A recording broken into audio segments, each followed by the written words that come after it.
দীর্ঘদিনের জল্পনা কল্পনার অবসান ঘটিয়ে অবশেষে বিবাহ বন্ধনে আবদ্ধ হয়েছেন বিখ্যাত পপ তারকা টেইলর সুইফট ও মার্কিন ফুটবল তারকা ট্রাভিস কেলসি। যুক্তরাষ্ট্রের নিউ ইয়র্কে ঐতিহাসিক ম্যাডিসন স্কয়ার গার্ডেনে জাঁকজমকপূর্ণ হলেও কড়া নিরাপত্তায় তাদের বিয়ের আনুষ্ঠানিকতা সম্পন্ন হয়। অনুষ্ঠানটি ছিল অত্যন্ত গোপনীয়।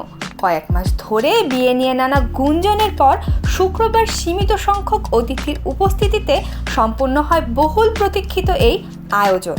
বিয়ের পর ভেন্যুর বাইরে বড় পর্দায় just T and T married লেখা ভেসে উঠলে উপস্থিত ভক্তরা উল্লাসে ফেটে পড়েন। প্রচলিত রীতি ভেঙে বরকনে কোনো ব্রাইডসমেড বা গ্রুমসম্যান রাখেননি। টেইলরের ভাই Austin Swift man of honour এবং ট্রাভিসের ভাই জেসন কেলসি বেস্ট ম্যান হিসেবে দায়িত্ব পালন করেন। অনুষ্ঠানে কয়েকশো অতিথি উপস্থিত থাকলেও নিরাপত্তা ছিল অত্যন্ত কঠোর। অতিথিদের ব্যক্তিগত গোপনীয়তা নিশ্চিত করতে দেয়া হয় বিশেষ সুবিধা। আয়োজকরাও পুরো অনুষ্ঠান গোপন রাখার চেষ্টা করেন।